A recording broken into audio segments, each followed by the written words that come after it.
COA adalah kerangka dasar yang mengatur bagaimana setiap transaksi dikelompokkan sehingga laporan jadi rapi, konsisten, dan mudah dipahami. COA terdiri dari 5 kelompok utama. 1. Aset. Kedua, liabilitas. Ketiga, ekuitas. Keempat, pendapatan. Dan kelima adalah biaya atau beban. Dalam pelatihan ini, kita akan belajar bagaimana membuat COA yang sesuai dengan standar keuangan yang berlaku sesuai dengan laporan organisasi non-profit.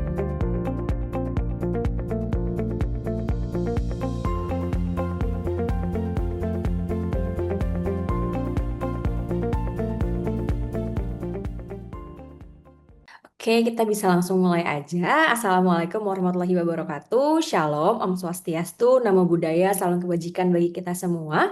Halo sahabat Lingkar Madani, kita ketemu lagi ya. Salam kenal, kita kayak ada beberapa nama-nama yang aku baru lihat hari ini. Perkenalkan, aku Dea, selaku fasilitator yang akan menemani teman-teman semuanya untuk belajar dan berproses selama kurang lebih 2 jam ke depan. Nah, sebelumnya saya mau mengucapkan terima kasih banyak untuk teman-teman yang sudah hadir ya siang hari ini, siang-siang. Semoga masih semangat ya, nggak ngantuk ya teman-teman. Dan sudah meluangkan waktu untuk hadir di ruang Zoom ini. Nah, aku mau tanya dulu nih, mungkin ngecek-ngecek teman-teman semuanya nih, gimana kabarnya? Boleh disampaikan nih di kolom chat. Kabarnya bagaimana teman-teman? Aku berharap semuanya dalam keadaan baik ya gitu dan sehat semuanya. Jadi bisa mengikuti sesi kita hari ini sampai selesai. Baik, alhamdulillah. Oke, teman-teman, sip. Boleh juga pakai reaction ya. Oke, so aku senang banget hari ini bisa ketemu sama teman-teman semua. Mungkin ada beberapa yang aku udah pernah lihat nama-namanya, tapi ada nama-nama baru juga nih yang baru aku lihat hari ini. Dan di hari ini teman-teman kita akan belajar bareng, akan berbagi pengalaman juga gitu ya. Pasti teman-teman di sini juga udah punya banyak banget pengalaman.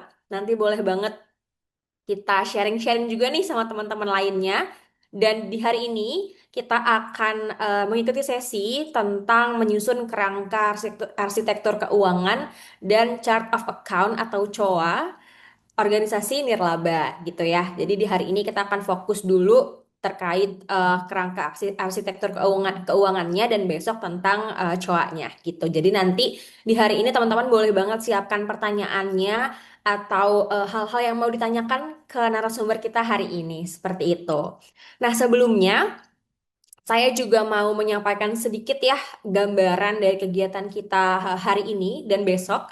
Jadi untuk pelatihan ini diselenggarakan oleh Yayasan Pena Bulu melalui program Lingkar Madani dan didukung oleh The David and Lucille Packard Foundation yang kegiatan ini dirancang untuk membantu teman-teman semuanya ya untuk memperkuat kapasitas organisasi dalam merancang struktur keuangan yang sistematis, akuntabel, dan mendukung efektivitas pemantauan serta pelaporan keuangan.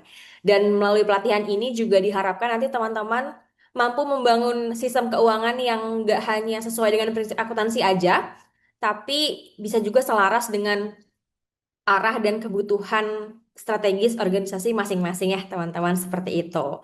Nah, ini karena ada nama-nama baru yang aku lihat nih teman-teman, kayaknya kita perlu kenalan juga. Siapa tahu setelah ini bisa saling connect gitu ya. Nah, tadi kan aku udah kenalan. Mungkin di sini teman-teman juga boleh menyampaikan di kolom chat ya. Tapi aku mau tunjuk satu atau dua nama-nama baru nih yang baru aku lihat di hari ini untuk kenalan langsung dengan unmute mikrofonnya ya gitu. Teman-teman juga boleh banget untuk on cam ya biar aku bisa melihat nih wajah teman-teman semuanya dan jangan lupa untuk rename dengan format nama dan asal organisasi seperti itu. Oke, kita bisa mulai kenalan singkat aja formatnya nama, asal organisasi dan saat ini handle apa di organisasi tersebut gitu ya. Oke, aku mau coba tanya ke Kak Muhammad Furkon dari Samdana. Halo Kak, boleh kita kenalan? Halo, selamat siang Halo, semuanya. selamat siang. Salam kenal, saya Furkon dari Sambana. Sekarang saya Finance Officer di Sambana. Oke, salam kenal Oke, Kak Furkon. ya, Oke, teman-teman yang lain boleh disampaikan juga ya di kolom chat gitu ya perkenalannya, nama, asal organisasi, dan eh lagi handle apa seperti itu. Berikutnya aku mau coba tanya ke Kak Nadia nih dari Yayasan Ekologi Sahul Lestari. Kak Nadia boleh kita kenalan sedikit? Halo, halo. Kak Nadia kayak suaranya belum keluar. Halo? Aku masih belum kedengaran. Di teman-teman yang lain terdengar nggak ya? Belum ya? Oke, sambil nunggu karena dia boleh nih teman-teman juga disampaikan di kolom chat ya. Eh dari mana? Iya, belum kedengaran dari mana namanya dan handle apa sekarang. Kita sambil nunggu Kak Nadia, mungkin Kak Nadia sudah bisa on mic, kayak belum terdengar. Mungkin Kak Nadia boleh kalau masih terkendala di kolom chat atau mungkin bisa rejoin dulu ya Kak. Takutnya nanti pas sesi tanya jawab, mic-nya masih bermasalah. Oke, nah kita next dulu deh. Kita next dulu ke Kak Cynthia, boleh? Kak Cynthia dari Selaras Muba Lestari. Boleh kita kenalan singkat, Kak Cynthia. Halo Kak. Halo. Sebelumnya perkenalkan, aku Cynthia dari Selaras Muba Lestari dan sekarang berperan sebagai program officer di Selaras. Oke, program officer siap-siap. Thank you, Kak Cynthia. Salam kenal ya. Iya Kak. Oke, kita eh aku udah lihat beberapa nih di sini. Oke, aku sambil baca ini deh. Ada Kak Lasmi dari Koalisi Ekonomi Membumi, lagi handle finance, accounting, dan banyak koordinasi dengan konsultan pajak. Salam kenal Kak Lasmi. Mungkin banyak yang relate ya dengan posisinya yang di handle apa. Dan nanti mungkin bisa saling connect nih ya teman-teman semuanya. Oke, aku sambil tetap menunggu ya teman-teman perkenalan di apa namanya di kolom chat karena kalau satu-satu kayaknya kita banyak banget nih di hari ini ya. Aku senang banget ketemu teman-teman baru. Oke, sambil aku menunggu respon teman-teman di kolom chat untuk saling kenalan, aku mau menyampaikan sedikit ya tentang panduan teknis kita di hari ini gitu ya. Jadi teman-teman tadi sudah bisa mengakses link Zoom-nya ya, Alhamdulillah. Semoga kedepannya tidak ada kendala untuk akses. Dan karena ini siang nih teman-teman, kalau misalkan mau nyiapin kopi gitu ya di samping biar nggak ngantuk atau cemilan-cemilan juga boleh banget kita santai aja asalkan tetap fokus ya teman-teman semuanya seperti itu. Dan jika ada kendala teknis, jaringan dan lain-lain bisa disampaikan juga ya ke admin kami di grup ya. Mungkin ada kendala sinyal atau seperti apa bisa disampaikan seperti itu. Dan semoga semua koneksi internetnya aman ya, karena di sini kebetulan sepertinya mau hujan. Aku kurang tahu teman-teman di lokasi rumahnya masing-masing apakah sudah hujan juga, takutnya mengganggu sinyalnya seperti itu. Dan diharapkan juga teman-teman berkomitmen hadir secara penuh ya, dan bisa mengikuti sesinya sampai besok juga nih gitu. Dan yang aku sampaikan tadi untuk presensi, nanti tim Lingkar Madani akan screenshot mungkin kurang lebih 5 kali ya eh, dalam waktu yang acak gitu ya. Jadi nanti bisa terlihat teman-teman yang standby sampai akhir biar bisa dapat sertifikat juga. Dan mungkin yang belum terbiasa menggunakan aplikasi Zoom, semoga aman atau nanti bisa juga lihat tutorial untuk menggunakan aplikasi Zoom seperti itu.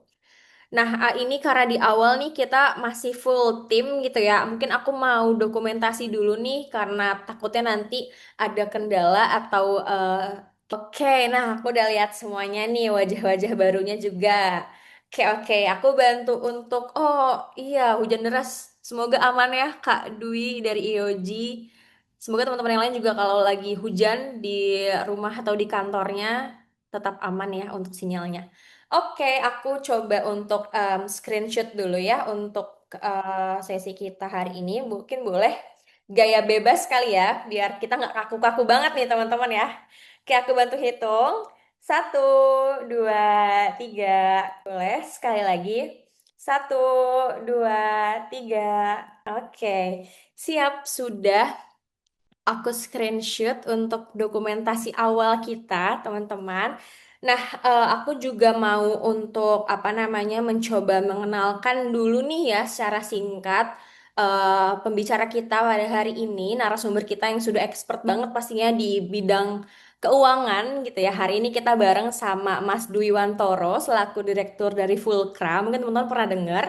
Dan Mas Dwi ini udah berpengalaman banget sekitar 15 tahun lebih nih ya di bidang akuntansi, pengendalian internal dan manajemen keuangan organisasi nirlaba. Jadi udah expert banget teman-teman, jangan ragu buat tanya-tanya. Manfaatkan waktunya sesinya hari ini untuk banyak tanya-tanya ke Mas Dwi nanti gitu ya. Dan boleh banget untuk konsul misalkan ada kendala apa gitu ya di organisasinya ditanyakan langsung boleh banget seperti itu. Dan Mas Dwi juga aktif ya sebagai trainer di berbagai pelatihan-pelatihan keuangan gitu ya. Dan saat ini juga sebagai konsultan lepas gitu ya untuk penguatan kapasitas lembaga masyarakat sipil. Jadi udah expert banget teman-teman, jangan sia-siakan kesempatan hari ini untuk tanya-tanya nanti ke Mas Dwi seperti itu. Nah, biar nggak tegang ya teman-teman, ini kita siang-siang takutnya pada ngantuk ya, dan kita butuh fokus nih karena pembahasannya cukup berat. Tadi boleh disiapkan cemilan dan kopinya mungkin di sampingnya, dan kita mau ada ice breaking sebentar dulu nih biar nggak ngantuk dan tegang ya. Nah, aku akan dibantu juga sama tim Lingkar Madani. Kali ini akan dibantu sama Kak Deva ya, yang akan ngajak kita seru-seruan sebentar nih biar nggak ngantuk nih. Mungkin Kak Deva sudah on belum ya? Halo teman-teman semua. Oke, halo halo. Boleh Suara aku silakan sudah Kak Deva. jelas. Jelas Kak Aman. Oke, halo teman-teman semua. Perkenalkan, nama saya Deva dari tim Nikar Madani. Jadi seperti biasa ya, sebelum kita memulai pelatihan, eh, kita akan ada ice breaking dulu. Dan berhubung ini sudah siang gitu, takutnya teman-teman ngantuk. Jadi kita akan bermain tepuk-tepuk aja untuk ice breaking pada siang hari ini. Oke, udah siap? Oke, jadi nanti akan ada tepuk 1, 2, dan 3. Nah, untuk tepuk 1, itu tepuknya kayak gini. Tuh ya. Ayo, mungkin teman-teman bisa dibantu apa mic-nya dinyalakan dulu Oke, boleh supaya teman-teman suaranya terdengar dinyalakan. dan rame gitu. Siap. Boleh diulang Kak Deva tadi kalau satu kita tepuknya berapa kali? 4 kali 4 kali. Oke. ya. Oke, Oke. tepuk 1. Oke, terus kalau tepuk 2 sama tepuk 4 kali tapi nanti ada tambahan he gitu ya. Tepuk 2 he. Oke. Tangannya ke samping he. Terus untuk tepuk ketiga sama tepuk 4 kali, terus nanti tambahnya adalah H gitu. Aku contohin dulu kali ya. Tepuk 3, H gitu. Wow, udah. Bebas. Bebas mau kanan atau kiri sama aja. Oke, coba ya. Tepuk 3. Ah. Ah, Nah, mana hanya? Oke, ah, coba kita ulang ya. Tepuk 1, tepuk 2, H. eh, Tepuk 3, H. ah, Nah, sekarang tepuk 2, 3, 1. Ayo. Oh, gimana tuh? eh, Coba satu, dua, ah, tiga. eh, ah, Ya gitu nanti jadinya Kak Deva. Ya, tepuk 3, 2, 1. Berarti H, he, terus yang biasa itu. Coba kita lagi ya. 1, 2, 3. H, Hah? ah, he, eh, ya. Nah, oke. Boleh satu kali lagi kali ya. Boleh, Sweet. boleh, boleh. Mau tepuk berapa nih Kak Dea? Aku request 2-3-2. Wah, 2, 3, 2. Ingat ya, 2, 3, 2. Oke, kita mulai 1, 2, 3. He, eh, ha, ah, he. Yeay. Tepuk tangan buat kita semua. Oke, oke. Terima kasih banyak Kak Deva sudah ngajak kita ice breaking seru-seruan ya. Hahe ya teman-teman ya. Semoga udah terbakar semangatnya bisa kembali fokus untuk kita lanjut ke sesi berikutnya seperti itu. Nah, kita sudah bergabung di sini ada Mas Dwi. Aku mau sapa-sapa dulu. Hai, Mas Dwi sudah standby ya. Halo Mbak, Halo, sudah halo. Mbak. Mas Dwi gimana kabarnya hari ini? Alhamdulillah Mbak, baik, sehat. Alhamdulillah. Udah walaupun siang-siang tapi udah tetap semangat ya Mas ya untuk berbagi pengalaman nih sama teman-teman kita di siang hari ini ya. Udah rame juga nih Mas yang sudah join dan nanti teman-teman juga boleh banget disiapkan ya pertanyaannya. Kalau memang tidak memungkinkan untuk on mic boleh juga disampaikan di kolom chat. Dan di sesi materi ini kita mungkin mendengarkan dulu ya pemaparan dari Mas Dwi. Nanti ketika sesi tanya jawab akan saya berikan kesempatan ya untuk bertanya langsung maupun via kolom chat. Seperti itu bisa dipahami ya teman-teman ya. Oke, siap. Nah, mungkin Mas Dwi biar nggak lama-lama nih ya, karena siang juga takutnya teman-teman pada ngantuk gitu ya. Boleh nih Mas Dwi, kita bisa langsung mulai aja sesinya pada siang hari ini gitu ya. Aku serahkan ya ke Mas Dwi. Silakan Mas Dwi. Ya. Baik, terima kasih Mbak Dea. Assalamualaikum, salam sejahtera untuk kita semua. Apa kabar Bapak-bapak, Ibu-ibu, teman-teman semua?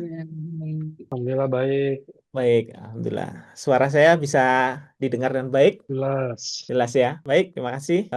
Di sini kita akan belajar bersama tentang bagaimana kita menyusun kerangka arsitektur keuangan dan kerangka untuk pembuatan chart of account atau COA. Tapi untuk khusus hari ini kita membahas dulu terkait dengan kerangka arsitektur keuangan. Untuk yang COA atau chart of account itu kita bahas besok. Baik, saya nggak perlu perkenalan lagi ya karena sudah dikenalkan ya Bapak Ibu semuanya. Baik, sambil menunggu ini, apakah slide sudah terlihat di layar teman-teman semua? Masih loading sepertinya, Mas. Masih loading ya. Oh, sekarang udah muncul. Ya, sudah muncul semua ya. Baik, kita di sini akan membahas khusus tentang kerangka arsitektur keuangan organisasi non-profit, di mana kita sebetulnya untuk kerangka organisasi itu ada untuk keuangan, ada untuk manajerial, ada untuk program. Tapi di sini kita membahasnya khusus terkait dengan keuangan. Di mana tadi saat perkenalan ada juga peserta yang dari teman-teman program. Nggak apa-apa, kita di sini belajar bersama. Sebenarnya pokok pembahasan kita yaitu membangun organisasi non-profit sama pilar manajemen keuangan. Next, Pak. Baik, di sini sudah tutupan. Baik, untuk kerangka arsitektur keuangan organisasi non-profit itu karakteristiknya adalah satu, berfokus pada akuntabilitas dan transparansi. Kedua, menjaga kepercayaan publik. Ketiga adalah operasional yang berkelanjutan. Di mana organisasi non-profit ini kan kita tidak mencari laba, makanya yang diperlukan di sini adalah akuntabilitas dan transparansi. Di mana akuntabilitas transparansi ini yang akan kita sampaikan kepada publik, di mana publik maupun itu sebagai penerima manfaat atau mitra yang memberi sumber dana ke kita. Nah, untuk operasional yang berkelanjutan ini adalah bagaimana organisasi itu untuk berlanjut, yaitu nanti kita bahas di berikutnya. Next, kerangka arsitektur keuangan organisasi nirlaba itu terdiri dari satu, struktur laporan keuangan, kedua, bagan akun, ketiga, pengendalian internal, dan yang keempat adalah sistem informasi. Nah, nanti kita akan bahas satu-satu. Tapi untuk bagan akun akan lebih detailnya kita sampaikan di sesi 2 besok. Next, jenis laporan keuangan lembaga itu ada 4. Satu, laporan posisi keuangan. Kedua adalah laporan penghasilan komprehensif. Ketiga adalah laporan perubahan aset neto, dan keempat adalah laporan tentang perubahan kas dan arus. Nah, sebenarnya ada satu lagi yaitu terkait dengan laporan pendukung. Laporan pendukung ini biasanya kalau di laporan sesuai dengan ISAK 335 adalah bisa berupa laporan masing-masing program, bisa juga terkait dengan neraca, bisa juga terkait dengan buku besar. Nanti kita bahas satu-satu. Next, struktur laporan keuangan berbasis ISAK 335. Tadi seperti yang saya sampaikan tadi bahwa satu, laporan keuangan adalah menunjukkan aset, kewajiban, dan aset tetap. Dalam hal ini akan kita bedakan mana yang dananya tanpa pembatasan dan mana dengan pembatasan. Jadi untuk laporan keuangan itu nanti ada 2 sumber dana, yaitu sumber dananya dengan pembatasan maupun tanpa pembatasan. Kemudian yang kedua adalah laporan penghasilan komprehensif, yaitu menyajikan laporan kinerja keuangan, pendapatan, dan beban yang sumber dananya tanpa pembatasan atau dengan pembatasan surplus atau defisit. Nah, di sini juga sama dengan laporan keuangan itu, tapi yang membedakan adalah di sini menyajikan laporan kinerja keuangan terkait dengan pendapatan dan beban atau biaya. Di sini juga akan dibedakan mana yang bersumber dari dana pembatasan dan tanpa pembatasan. Kemudian perubahan aset neto. Di sini menyajikan saldo awal, penambahan dan pengurangan, dan saldo akhir aset neto tanpa pembatasan atau dengan pembatasan. Pergerakan bersih aset organisasi. Nah, di sini akan menunjukkan pergerakan dari aset di organisasi tersebut. Dan laporan arus kas. Di sini laporan arus kas itu adalah menyajikan keluar dan masuknya atau penerimaan dan pengeluaran. Jadi laporan arus kas ini terdiri dari pendapatan dan pengeluaran. Kemudian yang kelima adalah catatan atas laporan keuangan.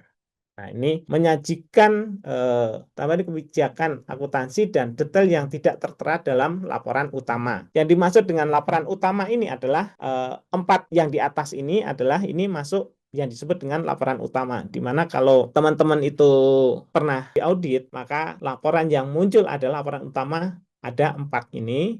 Nanti plus catatan atas laporan keuangan. Ini biasanya catatan ini menjadi lampiran berupa laporan masing-masing program. Next, bagian akun. Nah, di sini untuk akun ini maksudnya adalah chart account, di mana struktur pengkodean untuk mencatat aktivitas transaksi untuk memastikan efisiensi administrasi, akuntabilitas, dan transparansi terdiri dari kita di sini kita bahas utamanya aja yaitu ada 5. 1 aset. Aset ini ada aset lancar dan tidak lancar. Kemudian kewajiban hutang. Hutang itu juga ada 2, hutang lancar dan hutang tidak lancar.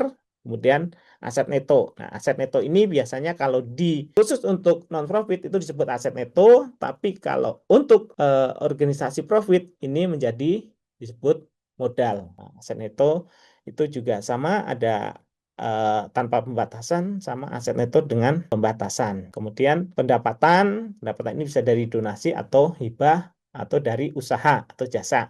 Kalau organisasi teman-teman semua punya usaha itu masuk di pendapatan. Usahanya macam-macam, bisa percetakan atau nanti bisa juga usaha pertanian atau perikanan, atau juga ada yang punya kesehatan. Kemudian yang kelima adalah pengeluaran. Di sini adalah biaya program dan interaksi dan biaya penggalangan dana.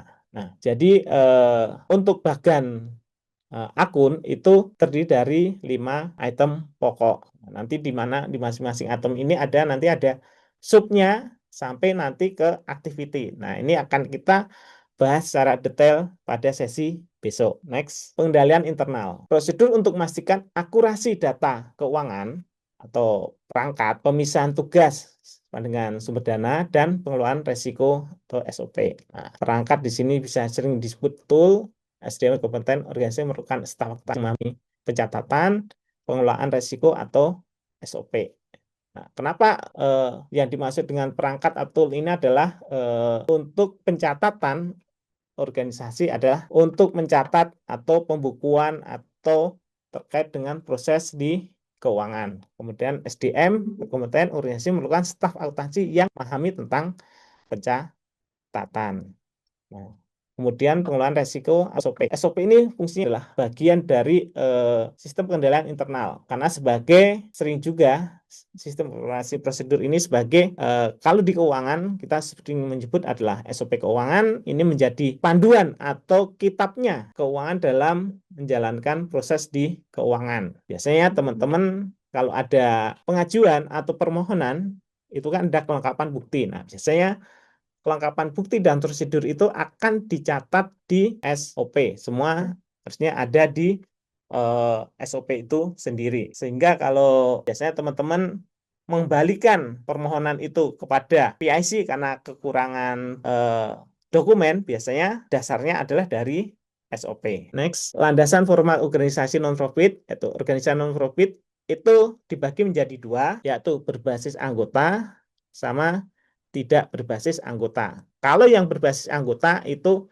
disebut perkumpulan. Perkumpulan itu bisa ada 2, yaitu perkumpulan tidak berbadan hukum sama perkumpulan berbadan hukum. Kalau yang perkumpulan tidak berbadan hukum, dia terdaftar di Kemendagri. Nah, kemudian tidak berbasis anggota itu dalam bentuk yayasan. Perkumpulan berbadan hukum dan yayasan itu wajib terdaftar di Kementerian Hukum dan HAM. Nah, teman-teman bisa ngecek nih organisasinya apakah bentuknya sebagai yayasan atau perkumpulan. Nah, bisa dilihat dari sini berbasis anggota atau tidak berbasis anggota. Kalau organisasi teman-teman bentuknya yayasan, wajib terdaftar di Kementerian Hukum dan HAM. Kalau belum terdaftar, silakan teman-teman untuk memproses tersebut, karena nanti kalau pada saat ada pemeriksaan atau ada audit akan diminta oleh auditor terkait dengan legalitas organisasi, karena ini terdaftar di Kemendagri atau di Kemenkumham itu menjadi salah satu persyaratan legal organisasi. Next, apa bedanya organisasi profit dan non-profit? Nah, di sini kalau non-profit biasanya teman-teman nyebutnya bedanya adalah yang satu menghasilkan keuntungan atau laba, yang satu tidak menghasilkan laba. Tapi secara detail itu dibedakan menjadi 4. Satu terkait dengan pemodalan pendiri. Nah, pemodalan pendirian. Kemudian di sini maaf, ini adalah terkait dengan perbedaan antara organisasi, perkumpulan, dan yayasan. Ini menjadi 4, yaitu pemodalan pendiri. Kalau perkumpulan itu modalnya dari iuran dan donasi anggota. Kalau yayasan itu dari harta pendiri yang disisihkan. Jadi kalau yayasan itu bisa didirikan oleh satu orang, tapi kalau perkumpulan lebih dari satu orang. Keanggotanya berbasis anggota, kalau yang perkumpulan, kalau yayasan adalah tidak berbasis anggota. Kemudian untuk organisasinya tertinggi adalah rapat umum anggota untuk perkumpulan. Kalau untuk yayasan adalah pembina atau dewan pembina.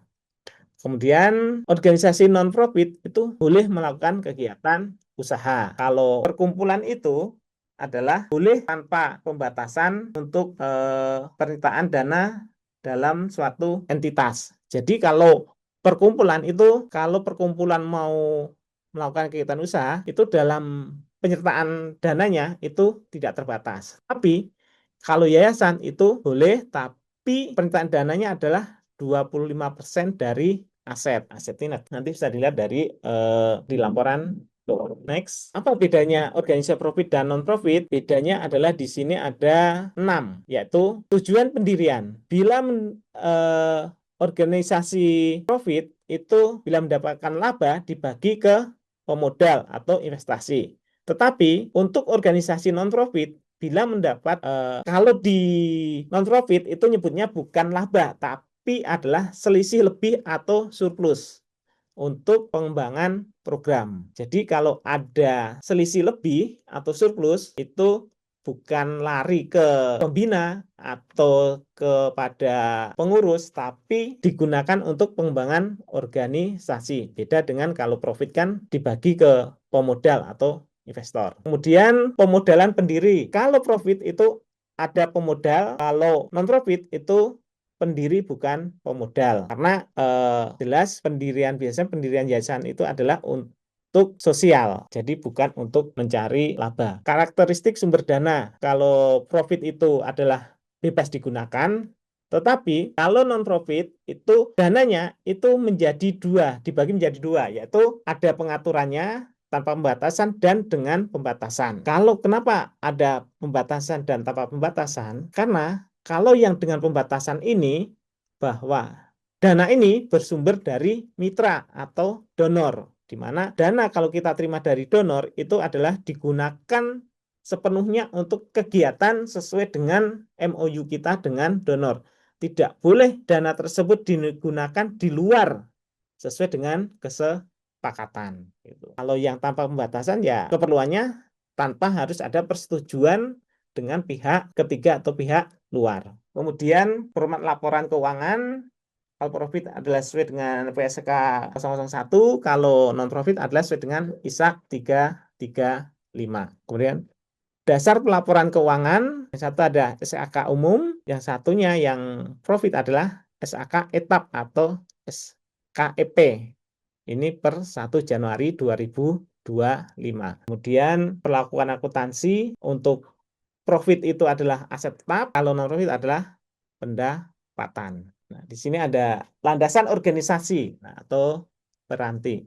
Nah, landasan pendirian organisasi itu biasanya berasal dari nilai-nilai pendirian organisasi. Nah, ada juga sesuai dengan mandat pendirian organisasi. Nah, nilai-nilai pendirian organisasi ini menjadi nilai-nilai organisasi. mandat pendirian organisasi menjadi visi organisasi. Nah, nilai dan visi ini menjadi misi organisasi, di mana pasti organisasi teman-teman semua pasti ada punya visi dan misi. Nah, visi dan misi ini adalah berlandaskan dari awal tujuan organisasi tersebut. Organisasi itu mau apa nih? Mau bergerak di bidang apa? Yayasan kita mau fokus di mana? Misal ada yang fokus di lingkungan, mungkin ada di kesehatan, mungkin ada di ada lagi misal di lingkungan itu ada macam-macam, ada terkait dengan hutan, mungkin ada terkait dengan lingkungan laut, kemudian kesehatan, atau ada juga yang Kespro, atau juga terkait dengan ada juga yang pendirian terkait dengan hukum atau terkait dengan hak-hak perempuan, juga macam-macam. Itu sesuai dengan tadi niat atau kesepakatan pendirian organisasi tersebut.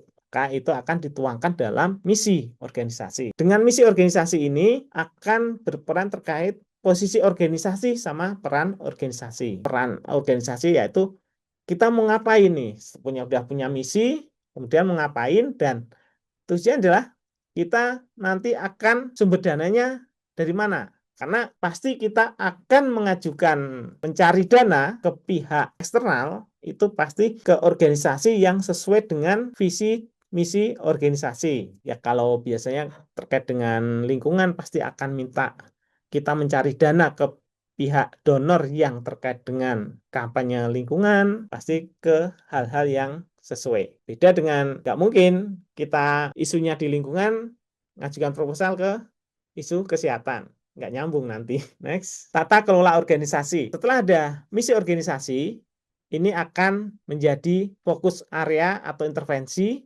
kemudian aspek sasaran intervensi atau penerimaan manfaat. Nah, ini adalah sasaran intervensinya. Seperti yang tadi, fokusnya ke arah hipertensi, ini sesuai dengan misinya.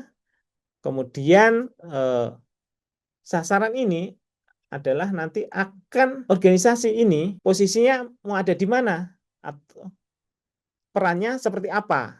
Nah, ini kembali lagi ke misi dan organisasi tersebut. Dengan hal tersebut, maka muncullah pola pendekatannya. Nah, pendekatan ini nanti akan sasaran sama sasaran intervensinya akan menjadi instrumen atau alat intervensi. Nah, ini macam-macam. Nah, tata laksana organisasi. Nah, ini tatanan organisasi ada program layanan. Kemudian ini terkait dengan teman-teman di program, kemudian ada keuangan administrasi, sumber daya manusia, data informasi dan pengetahuan, kemudian komunikasi, publikasi, dan kemitraan. Nah, tata laksana organisasi ini adalah bahwa organisasi ini terdiri dari ada keuangan, ada programnya, kemudian ada bidang sumber daya manusianya atau HR, kemudian ada data informasi pengetahuan, ada komunikasi, dan publikasi kemitraan. Next. Nah, di sini di awal tadi sudah disampaikan bahwa pengelolaan keuangan dan administrasi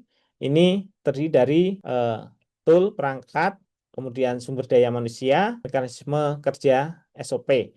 Kalau tiga ini tercapai akan makanya prinsip-prinsip pengendalian internal. Tapi di sini kita tidak membahas sampai detail ke pengendalian internal, kita membahas skop garis besarnya aja, yaitu tool perangkat ini adalah kita menggunakan apa untuk kerja kita. Misal, apakah dalam pencatatan keuangan itu kita masih menggunakan manual atau kita sudah memakai sistem, kemudian sumber daya manusianya ini apakah sudah mengetahui tentang keuangan organisasi non-profit atau belum. Nah, kalau belum, itu menjadi tugas dari organisasi bagaimana SDM tersebut bisa memahami terkait dengan keuangan organisasi. Kemudian mekanisme kerja SOP. Nah, SOP ini disesuaikan dengan lingkup besar kecilnya organisasi. Maksudnya gini, jangan sampai kita membuat SOP itu yang akhirnya akan menjebak kita.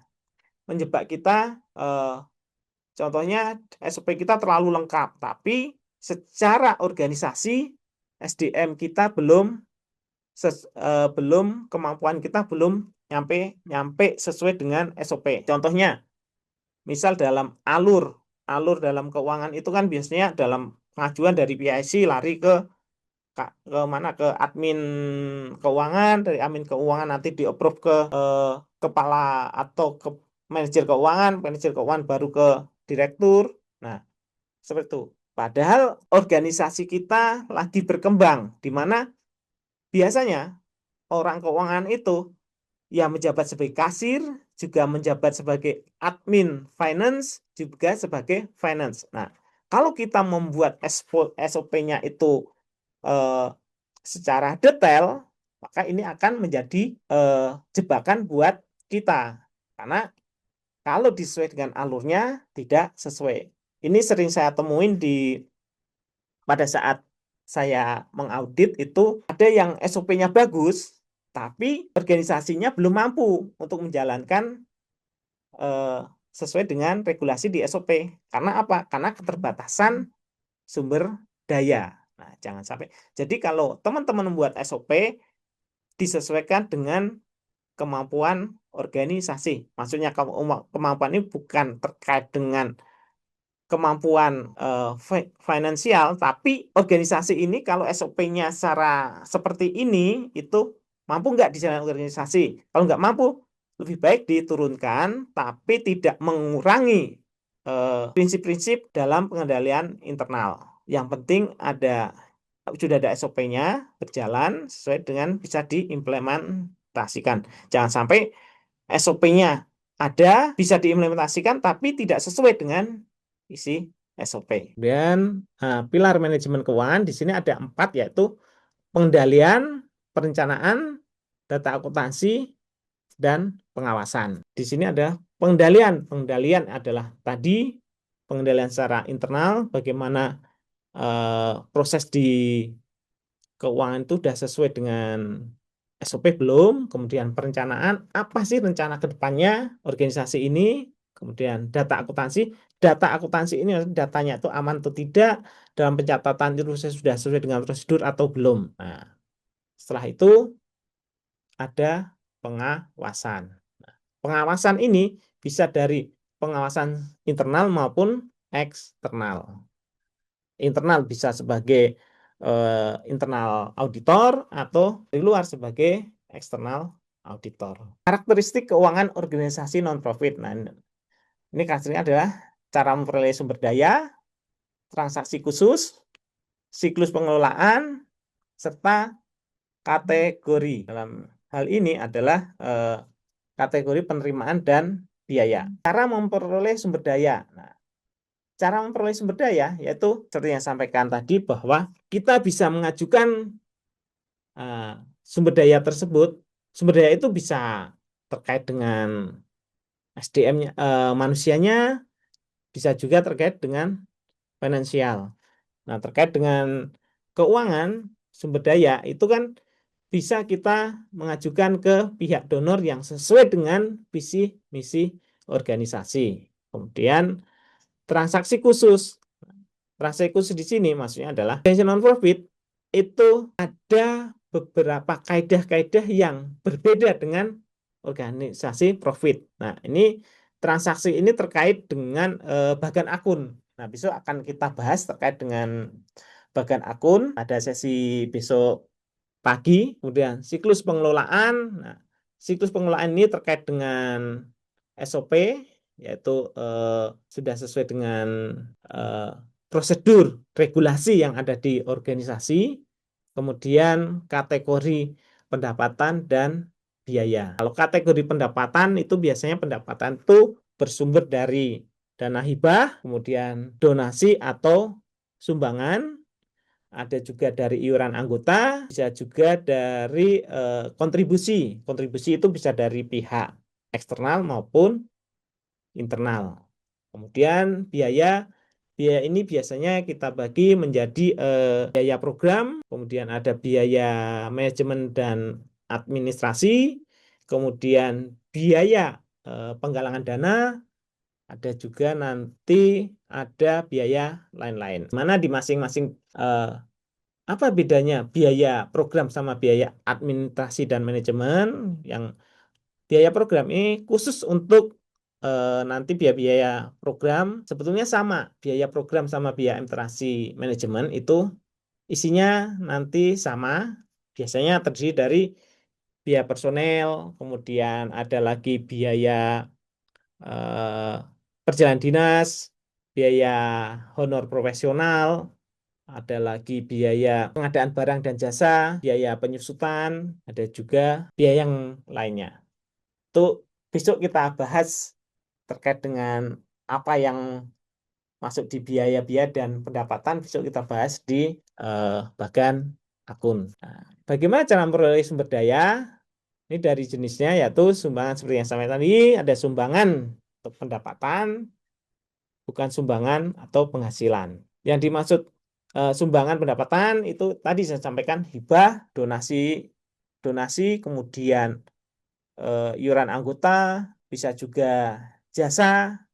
Jasa ini bisa berupa jasa dari hasil usaha, kemudian yang bukan sumbangan. Nih, pasti teman-teman baru ada juga sumbangan, ada bukan sumbangan, tapi ini salah satu penghasilan, yaitu yang dimaksud bukan sumbangan itu misal kita dapat yang saya sampaikan tadi penghasilan dari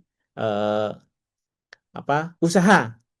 Kalau organisasi punya fundraising atau misal punya penyewaan, punya usaha atau bahkan punya koperasi, itu bisa, itu bukan sumbangan. Dari sifatnya dibagi menjadi dua, tanpa pembatasan dengan pembatasan. Terus ada pengembangan itu ada investasi, layanan dan jasa, penjualan, dan abadi. Nah, ini menjadi jenisnya ini masuk ke jenis kedua yaitu bukan sumbangan. Next. Tadi disampaikan bahwa transaksi khusus yaitu kenapa disebut khusus? Karena kalau di organisasi non-profit itu sumber dana itu dibagi menjadi dua, yaitu tanpa pembatasan yang sering disebut juga tidak terikat dan dengan pembatasan atau terikat. Yaitu tanpa pembatasan penggunaan dari sumber dana yang diperoleh bersifat tidak mengikat dan sesuai dengan kebutuhan organisasi. Nah, maksudnya tidak terikat itu tidak ada intervensi dari pihak luar organisasi. Karena biasanya tanpa pembatasan ini adalah memang dana tersebut adalah milik organisasi, bukan sebagai dana dari donatur. Nah, ini yang kedua, dengan pembatasan yaitu penggunaan dari sumber dana yang diperoleh bersifat mengikat. Nah, yang diperoleh bersifat mengikat dan hanya digunakan sesuai dengan kesepakatan dengan donatur. Kesepakatan dengan donatur, apa kesepakatan itu? Yaitu biasanya kita ada kerjasama dengan donor, itu kan kita ada MOU, kemudian ada lagi ya MOU atau kerjasama lah, kontrak. Nah, ini adalah kesepakatan kita. Jadi penggunaan dana ini adalah sesuai dengan digunakan sesuai dengan tujuan atau sesuai dengan isi dari kerjasama dengan donatur tersebut. Biasanya dengan pembatasan ini biasanya dana yang bersifat dari donor, biasanya dana program atau dana project. Nah, ini dana bentuknya sumber dananya adalah nanti dana pembatasan. Karena laporan keuangan organisasi itu dibagi menjadi dua, yaitu sumber dananya yaitu pembatasan, tanpa pembatasan, dan dengan pembatasan. Next. Nah, siklus pengelolaan.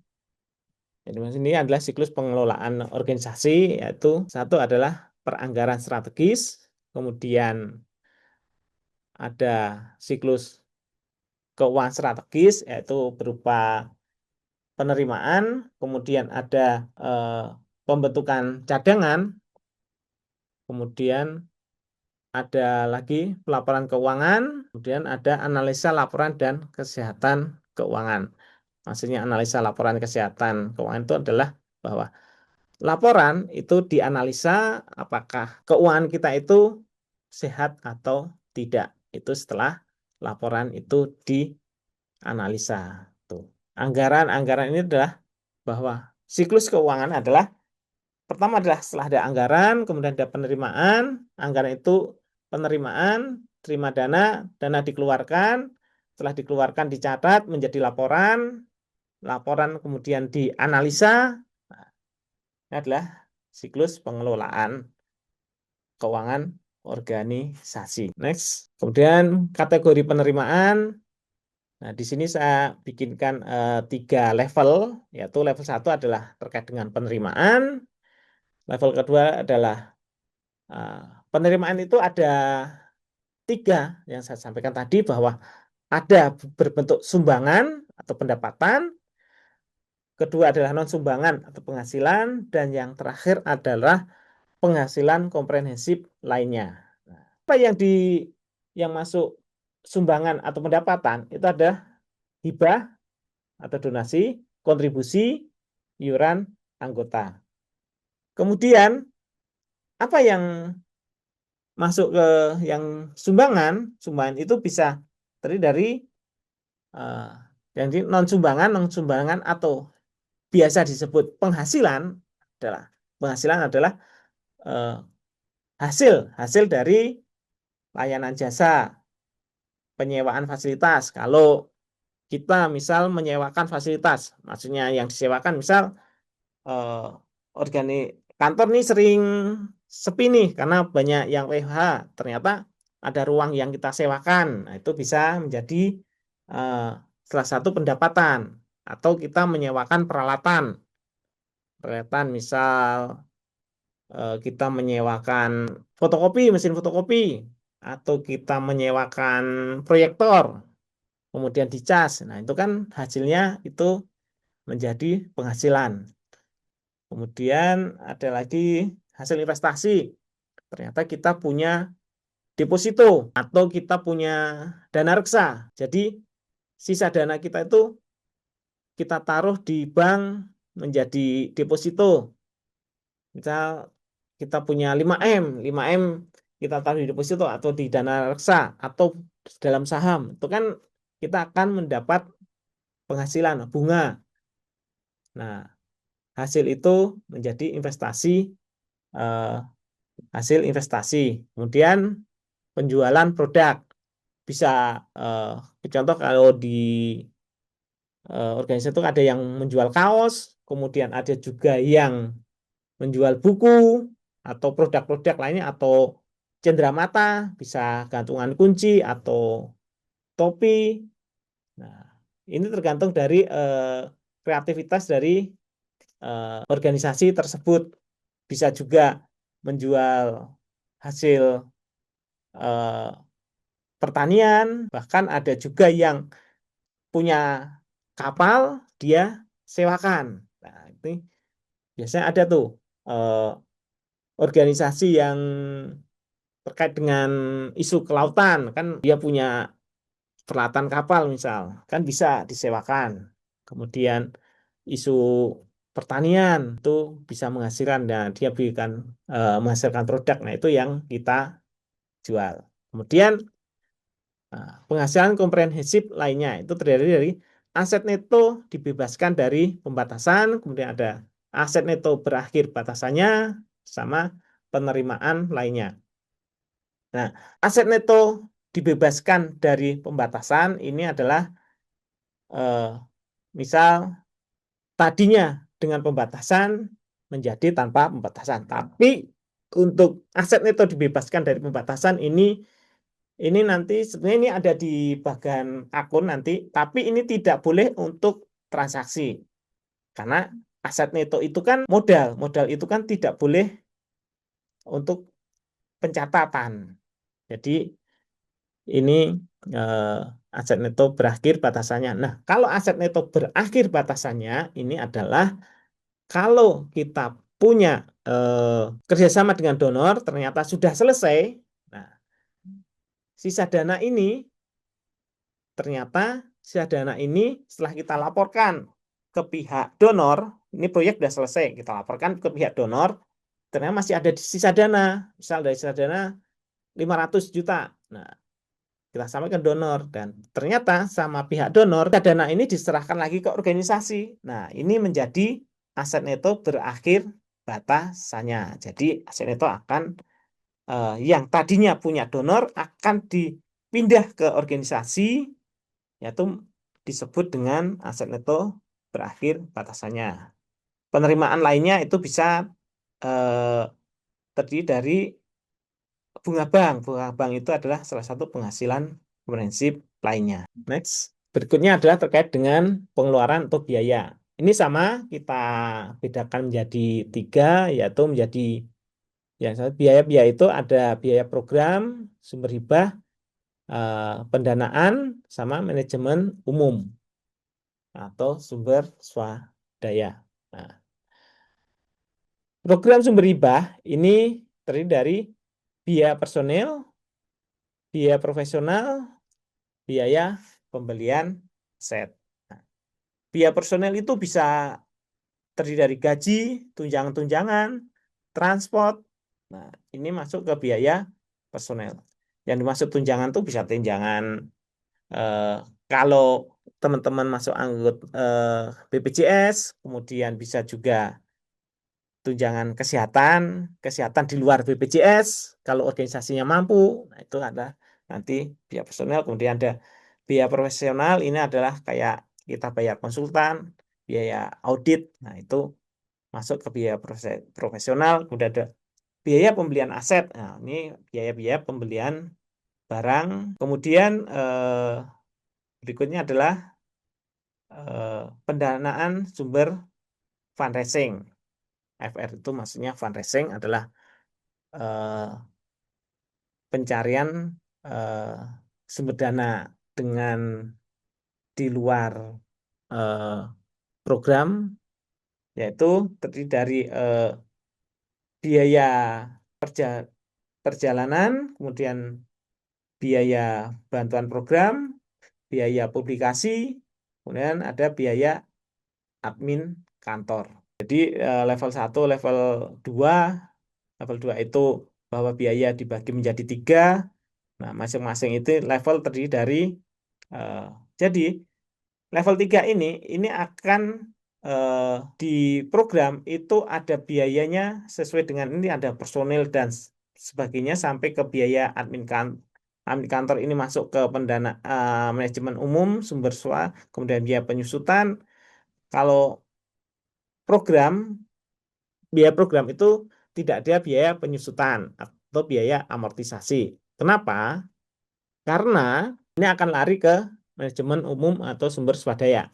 Karena aset yang dibeli oleh yang bersumber dari dana program atau dana hibah itu tidak boleh diakui sebagai aset, akan diakui langsung menjadi biaya, sehingga tidak perlu kita membuat penyusutannya. Kecuali aset itu dibeli menggunakan dana lembaga atau punya organisasi, itu baru peralatan tersebut diakui sebagai aset, sehingga kita perlu membuat biaya penyusutan. Nah, yang dimaksud biaya amortisasi ini adalah penyusutan aset yang tidak berwujud.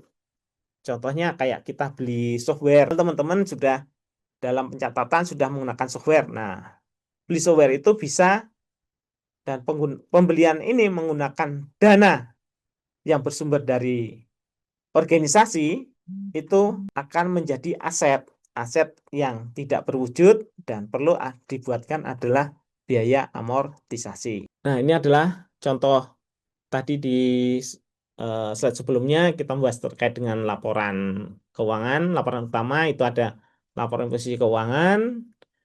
Di sini di gambar ini yang kita lihat adalah laporan terkait dengan bahwa posisi keuangan itu terdiri dari aset, ada aset lancar, kemudian aset tidak lancar, kemudian ada hutang atau liabilitas. Nah, hutang itu juga ada hutang jangka panjang maupun hutang jangka pendek. Ini adalah contoh laporan risiko. Mungkin teman-teman sudah familiar ya dengan laporan keuangan. Next.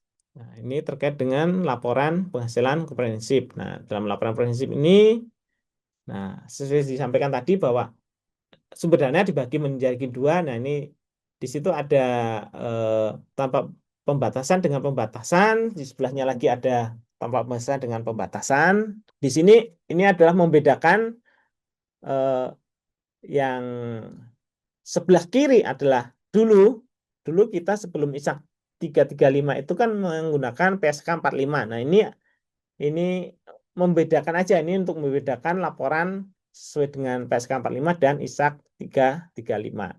Nah, kalau dalam laporan penghasilan komprehensif ini cuma terdiri dari pendapatan dan biaya sama penghasilan komprehensif. Nah, nanti di beban itu akan detailkan itu sesuai dengan akun yang ada di organisasi masing-masing organisasi, tapi yang akun yang ada nilainya. Gitu.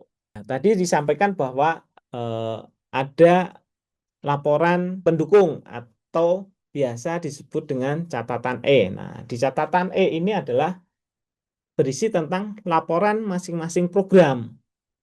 Contohnya di sini ada program A dan program B, program C, kemudian ada manajemen dan umum, kemudian ada pendanaan. Nah, jadi catatan E ini yang kalau zaman PSK 45 ini masuk di laporan aktivitas dulu, kalau sekarang itu menjadi laporan tersendiri, tidak menjadi satu dengan laporan di penghasilan komprehensif. Misal teman-teman lihat di laporan komprehensif bebannya sebesar sekian, nah itu adalah beban total. Kalau bukan beban dari masing-masing masing-masing program. Kalau masing program nanti akan didetailkan menjadi catatan E. Nah, ini adalah perubahan aset neto. Perubahan aset neto itu cuma berisi terkait dengan saldo awal, surplus tahun berjalan, kemudian penghasilan komprehensif, sekian. Jadi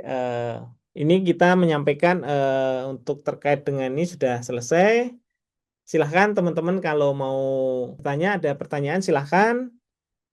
Kami beri ruang untuk bertanya. Kita masih ada waktu berapa menit, Mbak? Masih 45 menit ya? Cukup Ya. untuk kita berdiskusi. Silahkan teman-teman untuk Oke. berdiskusi terkait, boleh di luar materi ini, silahkan. Selama nanti bisa langsung saja, akan langsung saya jawab. Kalau tidak, nanti silahkan di chat dulu, nanti kita bahas berikutnya. Saya kembalikan ke Oke, Mbak Dia. Pasti. siap. Terima kasih banyak Mas Dwi atas pemaparannya lengkap banget teman-teman dari tadi apa perbedaan antara organisasi profit dan non-profit sampai tadi juga disampaikan gitu ya contoh-contoh laporan keuangan kayak gitu. Nah, di sini kita bisa masuk ke sesi tanya jawab ya. Tadi sebenarnya Mbak Rukmi sudah tanya di kolom chat, tapi karena lagi izin sholat dulu, kita coba ke Mbak Lasmi dulu ya, karena sudah raise hand juga nih. Teman-teman yang lain juga boleh disiapkan pertanyaannya, boleh via kolom chat atau langsung menyampaikan nih ya, bisa raise hand dan nanti akan diberikan kesempatan untuk unmute mikrofonnya. Silakan Mbak Lasmi, boleh langsung disampaikan ya pertanyaannya ke Mas Dwi. Terima kasih Kak Dea, terima kasih Pak Dwi penjelasannya. Aku mau nanya, kalau tadi kan ada beberapa pengakuan ya, kayak pendapatan dana hibah yang kita terima kan diakui kalau itu restricted berarti pendapatan yang dibatasi penggunaannya. Nah, gimana kalau case-nya adalah dikontrak secara in substance kan sebenarnya di kontrak disebutin bahwa ada kewajiban kalau misalnya nggak deliver atau ada sisa dana itu akan di-refund ke si donor, let's say. Nah, kita mencatat itu sebagai restricted fund tapi under liabilities karena kita ngelihat substansinya ini belum pendapatan seutuhnya buat kita Betul. gitu. Tapi secara substansi ya, secara substansinya jadinya kita mengakui itu selama ini di under liability, tapi sebagai restricted fund karena adanya klausal yang tadi itu, apakah itu sudah treatment itu sudah benar. Terus kemudian ada juga pendapatan bunga. Nah, kalau dilihat juga ketika awal-awal initial kerjasama dengan si donor itu bahwa segala termasuk pendapatan bunga itu harus digunakan untuk kembali untuk si program. Nah, berarti kan kalau pada saat kita menerima setiap bulan kita menerima ada income ada interest nih contohnya, berarti kan itu sebenarnya kan biasanya nih pendapatan bunga. Nah, tapi organisasi mengkategorikan itu tetap sebagai restricted fund juga karena itu tetap harus kita pertanggungjawabkan penggunaannya sesuai dengan si program. Nah, apakah treatment tersebut sudah benar? Karena nanti akan mempengaruhi ke si laba ruginya. Karena ketika di laba rugi ngakuin pendapatannya ketika seluruh beban sudah tercatat nih, nah restricted fund-nya akan didebitkan ke si beban yang udah terjadi, jadi nol gitu ininya. Nah, apakah treatment itu sudah benar atau harus disesuaikan dengan yang tadi itu diakui sebagai pendapatan pendapatan under laba rugi as a restricted fund atau udah sesuai dengan yang tadi. Mungkin itu dulu Kak Dea, Pak Dwi. Terima kasih. Oke, bisa Baik, langsung dijawab aja Mas Dwi. iya langsung ya Mbak. Nah, terima kasih Mbak Lasmi, pertanyaannya cukup menarik. Nah, sekarang karena ini adalah dana hibah, di mana dana hibah ini kita terima dari donor itu adalah masuk pendapatan dengan pembatasan, di mana kita penggunaan dana ini harus sesuai dengan kaedah-kaedah yang ditentukan oleh pihak donor. Nah, ini kita lihat dulu gini Mbak, saat menerima dana itu langsung diakui sebagai pendapatan atau sebagai hibah diterima di muka atau masuk ke komponen hutang. Saya mau nanya Mbak Lasmi nih. Uh, aku sebagai restricted fund di liabilitas karena kita masih punya tanggung jawab untuk Ya, ya. ngerjain sesuai dengan konsep not dan juga ada kemungkinan bahwa itu kita ada kemungkinan untuk mengembalikan sisa dana gitu. Betul. Itu sudah betul Mbak. Jadi saat menerima dana kita masuk ke liability ya. Nah, itu kita bahas besok Mbak. Besok di situ ada akun namanya, biasanya kita menyebut hibah diterima di muka. Nah, itu masuk ke liability, akunnya namanya hibah diterima di muka sesuai dengan ISAK 335. Nah, kita akan mencatat itu sesuai dengan jumlah yang diterima. Nah, konsekuensinya makanya kita akan menyebutnya bahwa transaksi ini kita catat dengan metode di accrue, Mbak, bukan berbasis cash basis. Kenapa? Karena tidak langsung diakui sebagai pendapatan. Nah, kapan kita mengakui pendapatan? Tiap bulan, tiap periode kita akan mengejas biaya pada pendapatan pada biaya. Jadi kita akan mengakui pendapatan sesuai dengan jumlah biaya yang terjadi. Itu juga dilakukan kan Mbak? Ya, dilakukan. Nah, bagus tuh. Itu sudah benar. Sudah sesuai. Jadi nanti akan kelihatan, misal kita udah terima dana dari donor, misal kita dapat dana 1 miliar. Nah, kita akui sebagai penerimaan. Nah, nanti bukan sebagai penerimaan, tapi sebagai liability. Nah, atau ini bukan sebagai utang, istilahnya, tapi masuk di akun liability atau akun hutang. Nanti namanya biasanya saya nyebutnya nanti akunnya itu menjadi akun hibah diterima di muka. Itu nanti di situ, nah sesuai dengan jumlahnya. Nah itu nanti akan setiap bulan yang tadinya itu ada di sisi kredit itu akan kita kurangi sesuai dengan jumlah biayanya tiap periode. Nah itu nanti akan kelihatan nih sisa dananya berapa. Akan kelihatan di akun liability tadi. Sisa itu kan nanti akan dikembalikan setelah selesai berakhirnya program, itu akan dikembalikan ke pihak donor. Nah, sesuai dengan. Nah, saat mengembalikan itu jurnalnya adalah nanti liability pada bank. Nanti akan kembali nol. Nah, terkait dengan bunga bank yang terjadi, itu berarti pihak donor itu mengakui adanya bunga. Nah, bunga itu sama, itu menjadi punyaan program tersebut. Catatannya seperti Mbak tadi, benar, bunga itu akan masuk ke pendapatan, tapi itu menjadi pendapatan yang dengan pembatasan. Itu pencatatan Mbak Asi sudah sesuai, Mbak. Tuh, kaidahnya. Oke. Mungkin ada yang kurang Makasih. jelas, Mbak. Kurang jelas, Mbak. Mohon maaf. Suaranya Sudah jelas, sudah jelas. Pak. Aku Baik. bisa nanya lagi ya. Kalau misalkan nih ada beberapa donor yang nggak ada klausal itu akan dikembalikan. Tapi kita ada sesuai dengan konsep not atau sesuai dengan proposal atau sesuai dengan kontrak itu kan dibatasi penggunaannya. Nah, kalau misalnya kita catat itu nih, tadi kan dicatat under liabilities. Nah, sekarang kita karena nggak ada kewajiban pengembalian tadi, tapi restricted, kita catat sebagai pendapatan dibatasi penggunaannya. Nanti dari sisi pajaknya nanti kan akan ada aset neto restricted ya. Nanti itu secara PPh badan nanti itu kena nggak ya Pak Dwi ya? Karena Ya, kan akan ada sisa aset neto kan ya. betul. Apakah ada syarat dari pajak? Kadang kan tricky ya pajak, hibah nggak kena pajak tapi kayak konsultan pajak kemarin bilang ini kena objek tuh PPh 29 karena nah itu gimana ya Pak kalau kayak gitu? Konsultan pajak itu PA23 ya, Mbak? Kok 29? Oh, bukan. Ini ini Iya, saran dari oke. konsultan. Diskusi dengan konsultan pajaknya bukan bukan objek Oh pajak ya. atas. Oh, yang itunya, yang aset netonya ya? Iya, Ya. itu kenapa Jadi kena gini, Mbak. Kita kan organisasi non-profit.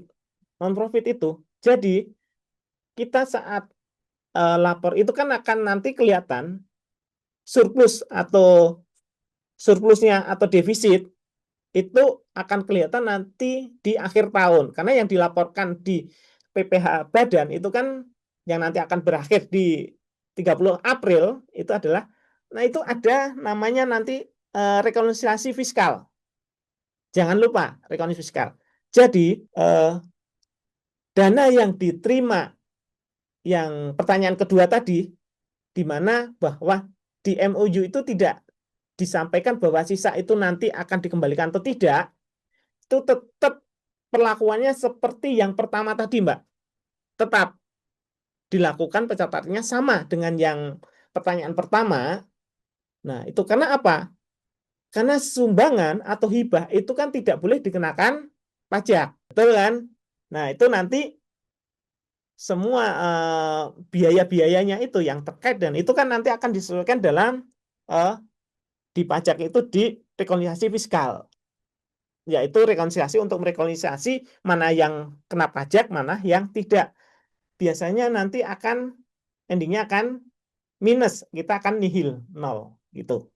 Akhirnya akan nol gitu, Mbak. Jadi pencatatannya, pokoknya kalau kita ada MOU dengan pihak donor itu misal nanti sisanya buat Anda, buat organisasi, tetap pencatatannya dilakukan seperti yang pertama tadi, Mbak. Jangan dimasukkan sumbangan yang bersumber tanpa pembatasan. Tetap dengan pembatasan. Tuh. Nah, nanti setelah sisanya baru kita pindah menjadi tanpa pembatasan milik organisasi. Itu ada jurnalnya lagi tuh, Mbak, untuk memindahnya. Oke, terima Masih ada kasih. lagi? Ya, Sudah. Terima sudah kasih. cukup. Oke, sama-sama, Mbak. Oke, siap. Makasih Mas Dwi untuk penjelasannya. Tadi ini Ya. Kak Rumi seperti sudah kembali ke ruang Zoom ya. Kita coba jawab pertanyaannya dulu tadi di kolom chat. Dari Kak Rumi tanya, apa sih yang dimaksud dengan organisasi berbasis anggota dan tidak berbasis anggota gitu, Mas Dwi. Mungkin tadi ada di slide Ya, pemaparannya. Mungkin bisa ya, dijelaskan lebih detail gitu. ya. Yang berbasis anggota itu adalah, Mbak, ke slide yang tadi, Mbak. Ya, atas, Mbak. Atas. Bawah, bawah, bawah, bawah. Atas lagi. Satu lagi. Nah, ini yang dimaksud berbasis anggota dan tidak berbasis anggota adalah yang berbasis anggota itu biasanya organisasi ini berbentuk perkumpulan. Nah, nanti di ADART-nya bentuknya adalah perkumpulan. Yang tidak berbasis anggota itu yayasan. Pertanyaannya apa Mbak tadi ya? Bedanya ya Mbak Iya, Dia? betul, betul. Apa yang Bedanya? dimaksud? Iya. Ya, bedanya cuma di sini bentuk yayasannya Mbak, bentuk organisasinya. Maaf, bukan bentuk yayasannya. Bentuk organisasinya. Kalau berbasis anggota itu adalah perkumpulan, kalau tidak berbasis anggota, yayasan. Jadi gini, organisasi non-profit itu dibagi menjadi dua, berbasis anggota dan tidak berbasis anggota. Nah, kalau yang tidak berbasis anggota, itu organisasi non-profit menjadi yayasan. Karena itu bisa didirikan oleh satu orang atau lebih dari satu orang. Nah, kalau organisasi non-profit berbasis anggota, itu menjadi nanti bentuk organisasinya adalah perkumpulan. Itu. Jadi yang diakui di Indonesia, organisasi non-profit itu cuman ada dua, yaitu yayasan sama perkumpulan. Itu. Nah, misal kayak organisasi, kalau LSM atau organisasi masyarakat sipil, itu pasti ada, nanti ada dua, pasti berbentuk yayasan sama perkumpulan. Teman-teman bisa lihat itu kalau organisasi teman-teman itu ADART-nya atau legalitasnya itu yayasan, berarti tidak berbasis anggota. Kalau perkumpulan berbasis anggota. Biasanya kalau perkumpulan itu biasanya ada iuran anggota. Biasanya gitu. Biasanya kalau perkumpulan ada iuran anggota. Dan berbasis anggota itu biasanya organisasi yang yang didirikan oleh teman-teman komunitas, karena didirikan oleh beberapa orang itu nanti menjadi perkumpulan. Mungkin bisa diterima ya penjelasan saya Mbak Izin Pak, Ya, saya silakan Mbak. sebenarnya kalau apa istilahnya kalau perbedaan mungkin masih bisa Ya. dilihat dari template tadi Oh ya. ya. Saya lebih ke pengertiannya maksud saya. Jadi Hmm. pengertiannya Pak, kalau yang organisasi berbasis anggota itu yang apa gitu. Terus kalau tidak berbasis anggota itu apa gitu. Pengertiannya Pak, lebih ke pengertiannya kata-kata berbasis anggotanya itu loh Pak. Oh, berbasis anggota itu maksudnya pendiriannya Mbak. Didirikan. Didirikan oleh anggota maksudnya Iya, begitu. oleh Oh, anggota. Iya. Jadi berbasis anggota itu organisasi itu saat pendiriannya itu didirikan oleh beberapa orang. oh, Kalau yayasan itu biasanya bisa satu orang, bisa beberapa orang itu. Tapi kalau berbasis anggota itu jadi biasanya dari misal kita ngomong-ngomong yuk kita ini punya tujuan yang sama nih. Lihat situasi misal saat ini situasi negara atau dunia seperti ini, kita ini banyak perang nih, kita diriin satu organisasi, misal organisasi kemanusiaan, ayo ayo ayo. Nah ternyata saat kita mengajukan ke pembuatan pengesahan ADART didirikan oleh siapa aja, nah itu kan nanti pasti akan ditanya ini, oh ini kalau nanti biasanya akan disarankan, oh kalau bentuknya ini didirikan oleh beberapa orang itu nanti akan menjadi perkumpulan.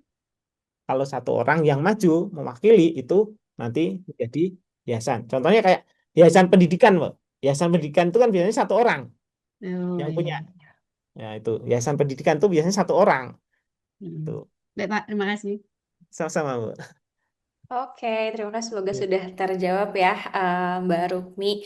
Nah, kita lanjut lagi nih. Udah ada yang raise hand dari tadi nih ya, dari Kak Fajri. Boleh Kak Fajri untuk unmute dan menyampaikan pertanyaannya ya. Terima kasih Mbak atas waktunya. Izin Pak Dwi, saya mau nanya Pak. Ini kan tadi dari siklus pengelolaan itu kan dari penganggaran sampai dengan pelaporan itu kan ada yang terakhir analisa laporan dan kesehatan keuangan ya Pak. Iya. Ya cuman mau nanya insight aja sih Pak. Kan kalau di corporate itu kan biasanya kita menganalisa itu seperti menggunakan profit ya, seperti ROI, ROA dan ROE untuk menganalisa efektivitas perusahaan itu dalam mengelola keuangan kan. Iya. Nah, kalau kita kan ini non profit Pak organisasinya. Hmm. Nah, untuk kita bisa menganalisa untuk sustainabilitas organisasi juga. Nah, basis kita tuh apa ya? Sedangkan kalau company itu kan basisnya kan profit. Paling itu sih Iya. Pak. Aku tanya. Iya. Terima kasih. Iya, biasanya kita melihatnya dari jumlah karena non-profit itu kan berbasis sumber dananya kan itu dari dana hibah. Jarang organisasi non-profit itu yang walaupun ada yang mempunyai kemandirian. Kemandirian itu maksudnya organisasi itu sudah mempunyai usaha atau punya aset. Nah, itu dari hasil aset itu bisa menghidupi organisasinya. Nah, kecuali organisasi yang memang bersumber total itu bersumber dari dana dari donor, itu nanti akan menganalisanya itu. Pertama adalah masa dari masing-masing program itu jangkanya pendek atau panjang. Maksudnya pendek itu ternyata ini tinggal 1 tahun ini, tapi tahun depan kita belum ada. Nah, ini menjadi alarm nih kondisi kesehatan organisasi. Kedua adalah organisasi mempunyai sumber dana yang mungkin 80% dari salah satu donor. Nah, ini juga menjadi organisasi itu kurang baik. Kenapa? Karena contohnya kemarin di awal tahun 2025 ya, itu kan ada bencana terkait dengan teman-teman organisasi teman-teman yang menerima dana hibah dari USAID. Nah, betul ya. Banyak organisasi yang waktu di awal tahun 2024 itu bahkan ada organisasi yang menerima dana hibah itu dari waktu itu ini cerita kita. Terima dana dari USAID itu bahkan mencapai 90%. Gitu dia dapat 90% dengan walaupun kontraknya panjang, tapi kan tiba-tiba USAID di closing. Otomatis kan organisasi langsung banyak yang kemarin yang organisasi yang akhirnya apa ya? Kita bahasa ininya kan kolap ya. Akhirnya banyak yang kena PHK, pemutusan kontrak. Kemudian akhirnya ada juga yang closing karena mereka bersumber dari satu organisasi, satu donor. Nah, sehingga untuk mencegah hal tersebut supaya kita tidak untuk menganalisanya, biasanya kita analisa, kita harus berinovasi. Berinovasi itu adalah sebelum kita pasti sudah tahu kontrak proyek A ini akan berakhir di tahun ini. Nah, dari sekarang kita sudah mencari nih organisasi-organisasi donor itu yang biasanya sudah membuka untuk pembukaan mitra baru. Nah, kalau enggak kita telepon-teleponan. Ya, udah ada ini enggak proyek baru enggak? Nah, biasanya ini tugas para direktur nih biasanya. Direktur yang mencari kasak kusuk ke sana. Nah, itu. Mungkin itu Mas yang bisa saya sampaikan. Oke Pak, berarti emang nggak ada instrumen baku seperti di korporat gitu ya? Berarti kita emang harus lihat dari jumlah proyek Ya, atau enggak emang dari pendonor kita untuk beberapa tahun ke depan gitu, baru kita bet- bisa melakukan analisis resiko gitu ya Pak? ya, betul Mas. Karena kalau profit itu kan memang dia mencari dananya memang mencari laba. Laba itu kan bisa langsung penggunaannya tanpa pembatasan. Beda dengan kita, NGO. NGO itu kan organisasi masyarakat sipil ini kan sangat tergantung pada donor. Nah, itu. Oke, siap. Makasih banyak Mungkin Pak ini Dwi Mas, penjelasannya. ya, nanti untuk terkait dengan ini, mungkin nanti kita bisa eh, rencanakan untuk membahas bagaimana kita menganalisa organisasi kita itu bagus atau tidak. Memang ada ini ya untuk penilaiannya mungkin nanti kita bikin nanti bisa kan nanti bisa bikin apa Sesi coaching untuk ya. iya betul sesi coaching atau sesi berikutnya kita membahas tentang apa kalau sekarang kita misal membahas tentang arsitektur keuangan besok mungkin kita membahas tentang membaca analisa laporan dan analisa organisasi misal jadi satu misal itu. Iya nanti teman-teman akan juga sekalian menyampaikan ya bahwa nanti kita akan buka juga sesi coaching. Teman-teman bisa banget untuk mitra-mitra Lingkar Madani di fase 4 ini untuk daftar gitu ya. Nanti bisa hubungi ke admin juga. Semisal tadi ada pertanyaan-pertanyaan lebih lanjut yang mungkin perlu konsul lebih dalam gitu ya, lebih intens sama Mas Dwi itu nanti boleh banget teman-teman disampaikan gitu ya ke admin kami. Dan tadi juga ketika ada topik-topik atau tema-tema yang sesuai dengan kebutuhan teman-teman semuanya juga boleh disampaikan. Siapa tahu nanti kami bisa buatkan sesi khususnya ya untuk memperdalam pengetahuan teman-teman semua seperti itu. Sekalian juga mau ngingetin untuk apa namanya mengisi form presensi ya dan feedback juga di kolom chat. Sambil kita nanti sesi tanya jawab lanjutan ya. Ada beberapa pertanyaan lagi yang belum dijawab, tapi boleh sekalian sambil mengisi presensi dan feedbacknya ya teman-teman. Gitu. Oke, kita lanjut dulu ya Mas Dwi ya, masih ada beberapa Ya, pertanyaan. silakan. Mungkin tadi dari kolom chat dulu nih, dari Kak Aziza. eh ini berkaitan sama COA ya, mungkin nanti detailnya di besok ya, Mas Dwi ya untuk Iya. apa namanya ininya penjelasannya. Cuma di sini Kak Aziza tanya gitu ya, kalau untuk kategori pengeluaran atau biaya yang perlu dibuat 3 kategori pada level 2 hibah, sumber fundraising, dan sumber SUA ini. Jika iya, apa ada sub akun dari level 2 tersebut gitu, Mas Dwi, di kolom chat. Ya, ada. Jadi saat pembuatan COA itu nanti COA itu ada level 1, level 2, nanti ada level 3 lagi, ada sub. Nanti terakhir adalah kita menyebutnya biasanya activity. Activity itu adalah memang betul-betul COA yang sering digunakan oleh teman-teman. Supaya apa? Nanti itu kan nanti ada headernya, ada subnya. Nah, itu nanti sub dan header itu nanti yang kita baca sub dan header, bukan langsung transaksi yang masing-masing sampai ke activity itu. Nanti itu lebih jelasnya besok kita sampaikan. Tapi secara bocorannya adalah contohnya aja gini. Level 2 itu kan terkait dengan liabilities hutang. Hutang itu kan ada hutang jangka panjang, jangka pendek. Jangka panjang itu kan nanti ada hutang. Hutang itu nanti ada turunannya lagi. Bisa hutang staff, hutang antar program, hutang komitmen donor. Nah, ini yang menjadi aktivitinya gitu. Nah, ada juga hutang pajak. Bisa juga. Nah, ini menjadi salah satu aktivitinya. Tuh, bocorannya. Misal untuk biaya.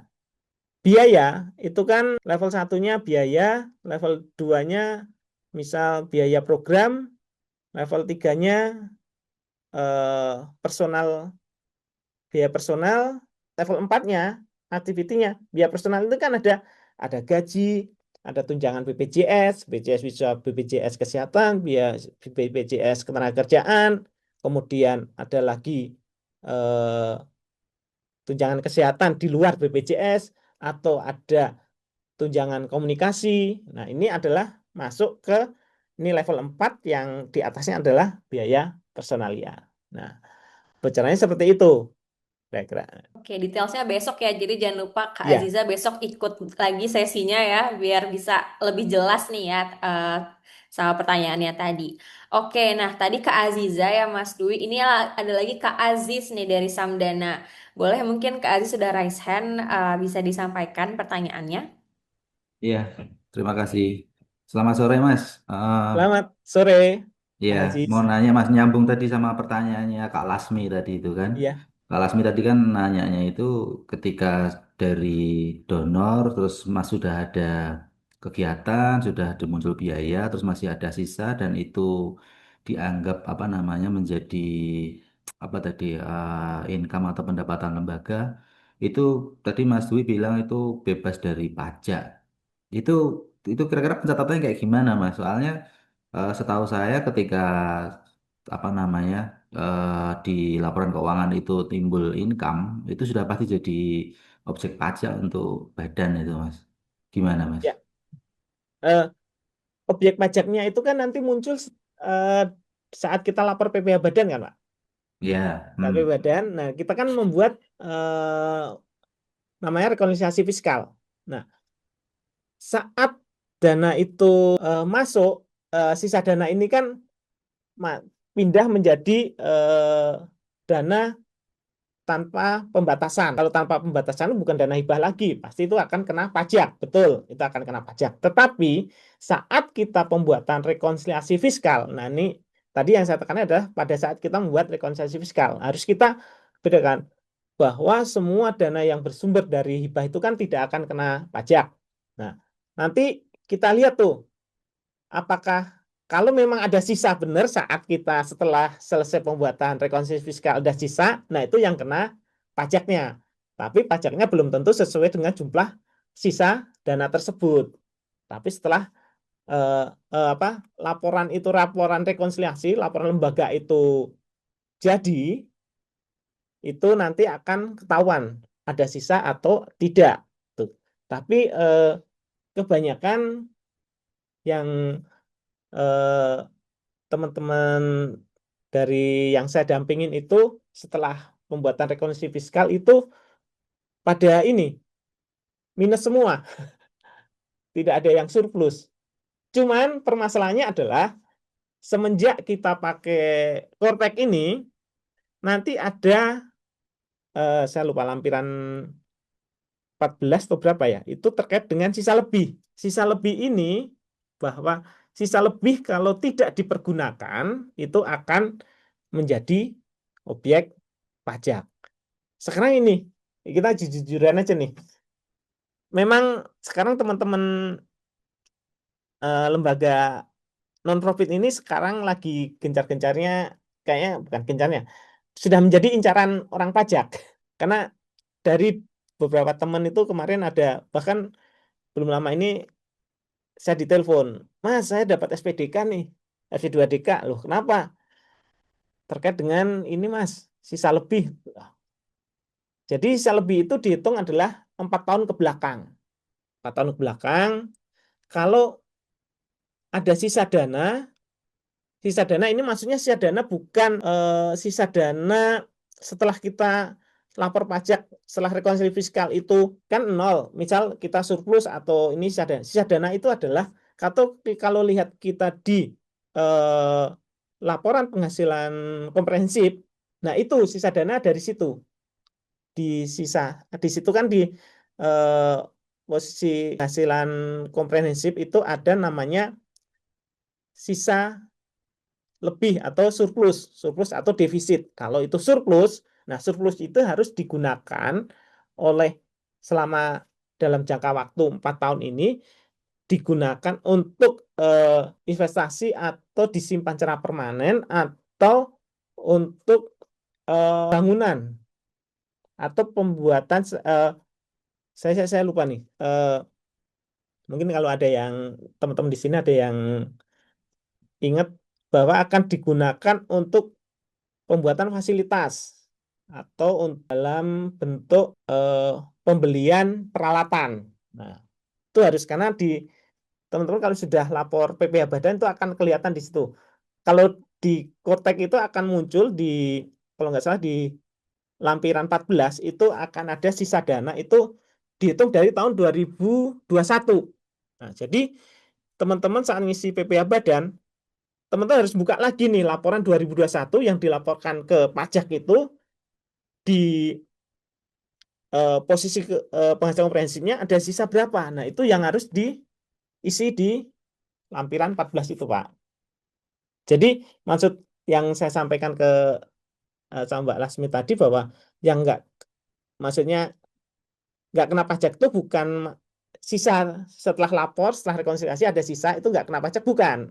Tapi kalau setelah rekonsiliasi itu nanti nilainya minus atau ini pasti nggak kena pajak, karena setelah direkonsiliasi kebanyakan laporan teman-teman itu menjadi nihil karena kebanyakan defisit itu, Pak, Mas. Oke, sudah Oke, Pak, terjawab makasih. ya. Ya, Oke, mungkin siap. kalau kurang jelas boleh lagi, Mas. Kita diskusi di sini. Nanti kayaknya sesi anu aja, khusus aja, Mas. Boleh, nanti kan ada Boleh. dibuka apa namanya? Coaching ya. Coaching, betul. Itu. Karena waktunya juga, Mas. Iya, iya. Siap, siap. Oke.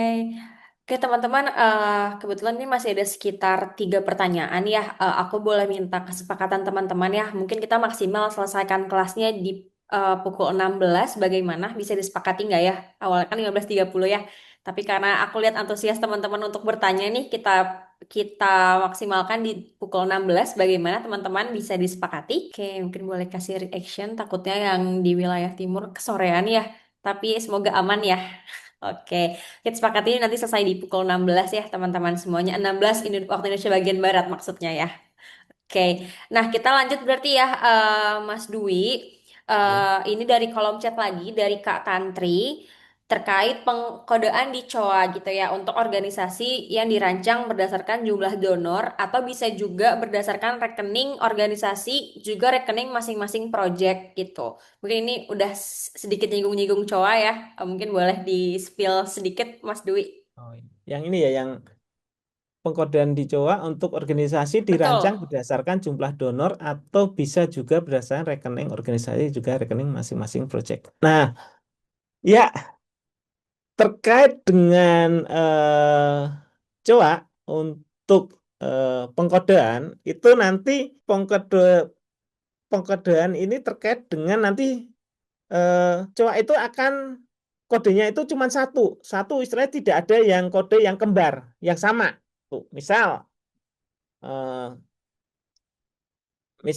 terkait dengan bank itu pasti ada satu. Walaupun bank itu dipakai oleh lebih dari satu donor, tapi kan teman-teman punya laporan masing-masing donor. Nah, tetapi COA-nya harus sama. Entah itu teman-teman itu dalam pencatatan itu sudah memakai sistem atau masih manual. Maksudnya manual ini masih pakai Excel, tapi kan teman-teman buatnya masing-masing. Tetapi kuncinya adalah COA-nya harus sama. Entah itu COA untuk proyek A, B, C, D itu harus sama COA-nya. Karena nanti yang akan dilihat adalah kita melihat masing-masing proyek. Nah, dari masing-masing proyek itu atau donor itu kan nanti akan ditarik menjadi satu laporan konsolidasi. Nah, kalau COA-nya berbeda, nanti kita nggak bisa narik. Tidak bisa menggabungkan transaksi tersebut menjadi satu laporan konsolidasi karena COA-nya ada yang berbeda. Jadi nanti kalau teman-teman masih manual itu COA-nya tetap satu tapi dipakai di masing-masing laporan program. Misal pasti program misal dalam satu file itu kan kalau kita menggunakan Excel itu kan pasti masing-masing sheet. Nah, di masing-masing sheet itu misal sheet A itu untuk lembaga, sheet 1 untuk lembaga, sheet 2 untuk program A, sheet 3 program B, itu COA-nya tetap satu antara lembaga, program A, program B, tetap satu COA-nya. Jadi jangan sampai yang satu COA-nya ada uang muka, yang satu tidak ada. Nanti itu nggak akan tertarik. Jadi konsistensi yang dipakai di sini adalah itu. Karena ini pengalaman aja, ini jadi membahas COA sedikit. Ada pengalaman saya. Jadi ini cerita. Saya melakukan audit satu organisasi. Ternyata dia tidak punya COA. COA-nya itu make budget line. Tahu ya budget line, teman-teman? Jadi budget line sesuai dengan anggaran dari donor. Sehingga begitu saya tarik, nggak ketemu karena yang dipakai adalah activity dari budget dengan donor. Jadi nggak sama. Akhirnya saya memecah itu, melihat dari masing-masing transaksi itu, ini transaksi terkait apa? Terkait transport kah? Jadi saya harus misah, karena itu harus saya pindah ke COA yang sesuai dengan standar yang berlaku di Indonesia, yaitu sesuai dengan ISAK 335. Jadi nanti kalau bikin COA itu jangan sampai ada yang sama. Bikin aja transaksinya, COA-nya akunnya tetap satu. Nanti cuman kalau masih teman-teman pakai manual, silahkan bikin di masing-masing sheet laporan tersebut. Oke, semoga sudah terjawab Kak Tantri, atau ada yang belum jelas? Terima kasih, sudah jelas. Sudah jelas. Sudah Oke, jelas. alhamdulillah. Terima Nanti kasih banyak. besok Ya. dilanjutkan lagi. Betul, siap. Besok kita akan bahas lebih detail sih ya terkait cowoknya. Oke, next dari kolom chat juga tadi ada yang tanya dari Kak Dwi ya, dari IOG, tanya terkait sisa dana program yang akan diakui sebagai aset neto lembaga gitu ya. Seperti apa nih jurnalnya gitu. Ini adalah sisa dana program yang akan diakui sebagai aset neto lembaga. Nah, berarti ini sisa dana adalah dikembalikan kepada organisasi. Ya Mbak Dwi ya. Mbak atau masih ada nggak nih? Masih ada. Udah Masih. react tadi, betul. Mungkin kalau kita buka apa? Oh, open mic ngomong nih. langsung ya, open mic Iya, boleh. lebih karena masih ada, lebih enak nih kita apa? Halo, Ya, maaf halo Mas, Mbak. di sini hujan jadi sinyal aku tuh agak Oh, kedengeran. oke. Jadi kadang kedengeran, kadang enggak. Tadi juga Ya, udah sempat mentang karena 4 kali. oke, saya mau nanya nih Ya. Mbak, mau nanya dulu. Ini dananya saat menerima itu langsung diakui sebagai pendapatan atau tidak? Ya, kebetulan di IOG mengakuinya langsung sebagai pendapatan, Mas. Oke. Mm. Berarti kalau ngakuin pendapatan, ini pencatatannya masih manual, udah pakai sistem? Sango, Mas. Oh, pakai Sango. Oke. Kalau pakai Sango, itu kan langsung menjadi hibah ya? Iya kan? Di kepala 4 ya? Iya, betul, kepala 4. Nah, hibah itu sisa ini adalah Mbak di jurnal balik aja. Jadi di jurnal balik hibahnya yang tadinya itu bersumber dari project itu menjadi dipindah ke tanpa pembatasan organisasi, dipindah ke organisasi, dikeluarkan aja. Lawannya langsung banget bagaimana? Ini dipindah dalam bank yang sama, dalam rekening yang sama atau berbeda? Rekening yang berbeda. Langsung aja Mbak. Pakai bank langsung berarti ya, Mas ya? Iya, langsung. Oke, siap. Kalau misalnya satu bank yang sama? Kalau satu bank yang sama itu jadi pura-pura nih. Pura-pura jurnalnya adalah hibahnya adalah hibah pada bank, betul kan, kita keluarkan. Tapi sumber dananya adalah misal proyek A. Ya, sumber dananya tetap proyek A. Berarti bank itu akan berkurang misal 100, berkurang 100. Mbak jurnal lagi, berarti kan di proyek A kan sudah habis duitnya, betul nggak? Betul. Tapi rekening banknya tidak sesuai, ada selisih 100. Iya. Jurnal lagi, pakai jurnal umum, JU. Tadi pakai JU semua ya. Oke. Pakai JU. Yang pertama pakai BK boleh. Tapi yang kedua itu jurnal lagi penerimaan. Tadi adalah bank keluar, sekarang penerimaan itu bank pada berakhirnya aset neto yang berakhir pembatasannya.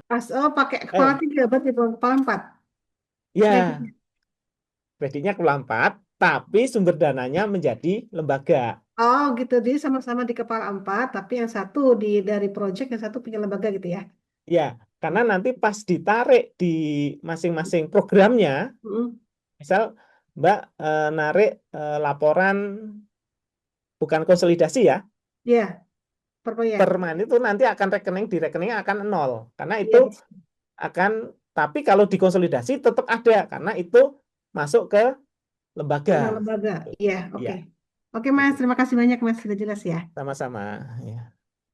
Oke, nah ini pertanyaan terakhir nih, Mas Duyah dari Kak Ya. Dian. Mungkin boleh langsung unmute mikrofonnya, sudah raise hand juga. Kak Dian dari Ya, Traction Pak, Panel. selamat sore. Silahkan Kak Dian, selamat sore. Iya Pak, sebenarnya tuh pencatatan keuangan ini tuh untuk keuangan NGO itu lebih baik memakai cash basis atau accrual basis. Tapi kalau dari kami itu menggunakan cash basis Pak, karena rekomendasi dari auditor gitu. Ya, itu jadi biasanya kita sering nyebutnya modified, Mbak. Modified. Karena apa? Kalau kita sebut cash basis murni juga tidak. Kenapa? Karena seperti yang kita bahas sebelumnya, saat penerimaan dana itu kan tidak kita akui sebagai pendapatan, harusnya menjadi hutang atau hibah. Hibah diterima di muka itu menjadi salah satu komponen headernya adalah hutang. Itu adalah kenapa itu kita lakukan terima sebagai hibah diterima di muka, karena dana yang kita terima itu kan tidak boleh kita akui sebagai pendapatan, karena seperti tadi yang disampaikan oleh Mbak Lasmi, takutnya nanti sisa dananya suruh kembalikan. Kalau udah diakui pendapatan, masa udah jadi pendapatan terus kita kembalikan? Jurnalnya apa? Lawannya apa? Gitu kan. Nah, makanya hibah diterima di muka. Nah, setiap bulan, setiap periode kita akan mengakui pendapatan sesuai dengan jumlah biayanya. Nah, ini namanya di-accrue. Di-accrue. Makanya saran auditor betul juga. Namanya adalah cash basis. Tapi ada saat tertentu adalah kita akan menggunakan accrue. Contohnya gini, mungkin semoga aja belum mengalami, Pak. Ada yang mengakui bahwa donor belum ada kekurangan dana ngirim ke kita, tapi nanti akan dikirim di bulan berikutnya. Tetapi biaya itu minta diakui misal dia akan ngirim di bulan Mei. Padahal kita sudah menyampaikan ke pihak donor, ini ada kegiatan yang belum dilakukan. Sejumlah sekian dilaporkan donor. Oke, silahkan. Ini akan saya kirim duitnya nanti di bulan Mei, tapi biayanya diakui di bulan Maret. Nah, ini kan akan kita accrue pengakuan biaya. Tuh. Ini kita catat dengan accrue. Ada lagi, contohnya sewa kantor. Sewa kantor itu ada donor yang menyarankan di-accrue sama yang cash basis. Nah, kalau yang cash basis kan begitu kita mengeluarkan duit berapapun itu langsung menjadi biaya. Tapi kalau yang di-accrue itu kan contohnya sewa. Sewa itu kan nanti akan nanti akan misal sewanya 1 tahun, maka jumlah itu akan kita bagi menjadi 12 yang tiap bulan akan kita akui sebagai biaya. Yang pertama adalah saat mengeluarkan biaya dibayar di muka. Misal sebesar 12 juta. 12 juta jurnalnya adalah biaya sewa dibayar di muka pada bank. Nah, tiap bulan kita akan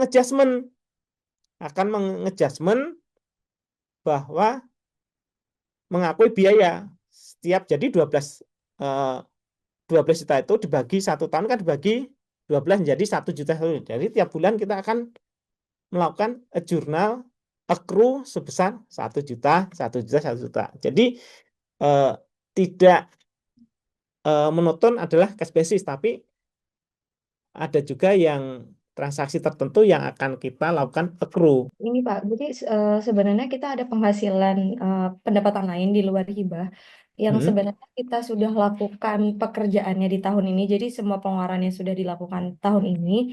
Namun pendapatannya itu kita baru terima di tahun 2026. Itu untuk itu pengaruh pelaporan pajak kita bagaimana ya Pak? Karena kita kan untuk terima uang itu cash basis ya Pak.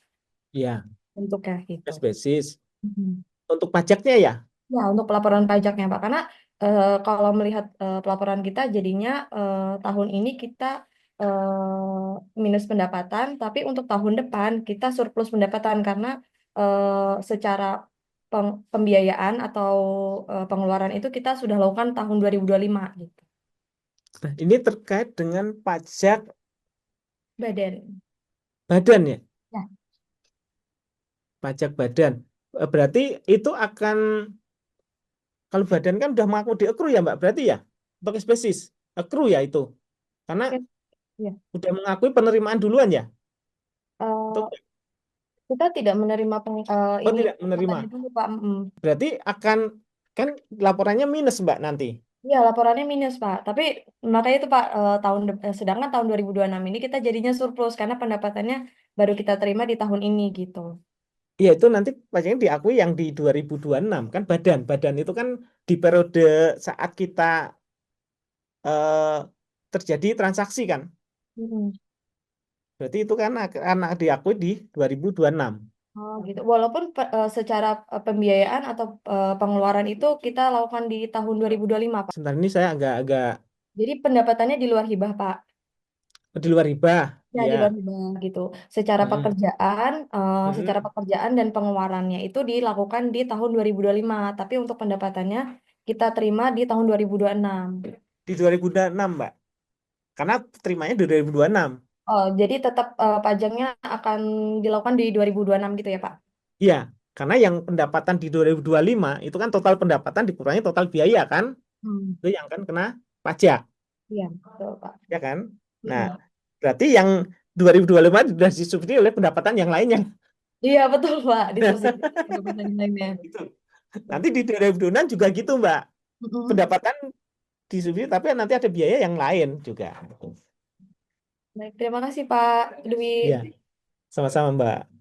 Oke, siap. Udah semua sepertinya terjawab ya. Wah, banyak banget tadi pertanyaannya Mas Dwi ya. Ini bukti teman-teman antusias banget mengikuti sesinya. Semoga nanti juga kalau tadi ya ada yang butuh pendampingan lanjutan bisa daftar untuk sesi coachingnya bareng sama Mas Dwi juga nanti biar bisa lebih intens untuk konsultasi gitu ya Mas ya. Mungkin punya kebutuhan-kebutuhan lain terkait organisasinya, butuh lebih details juga itu nanti bisa banget dibantu seperti itu. Nah, ini karena kita sudah sebenarnya harusnya sudah selesai gitu ya Mas Dwi ya.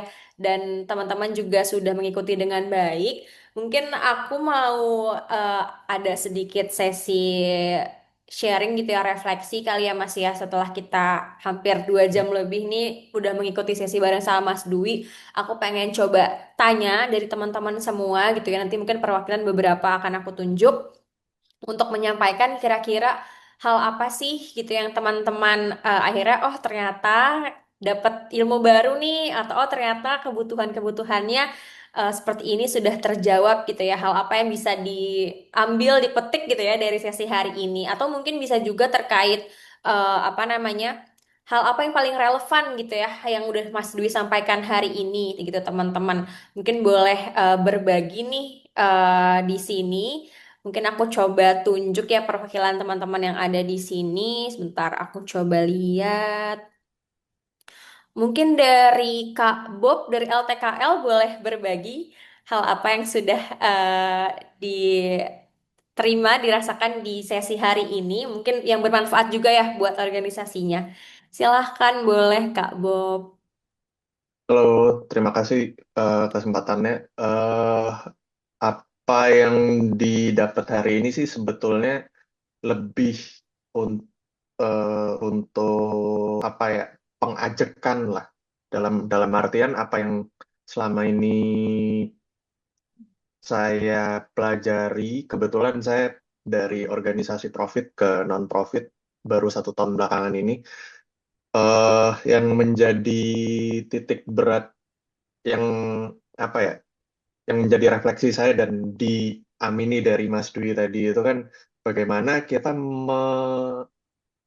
mempertanggungjawabkan dana hibah yang telah diberikan oleh donor itu gimana kita kontrolnya, gimana kita untuk apa ya menggunakannya untuk program ini seoptimal mungkin dan gimana caranya nih di organisasi kita nih, baik dari internal kontrol kita sendiri maupun eh, flow dokumentasi secara administrasi, istilahnya uang yang sudah atau dana yang sudah diserahkan ke kita bener-bener yakin dan mantap.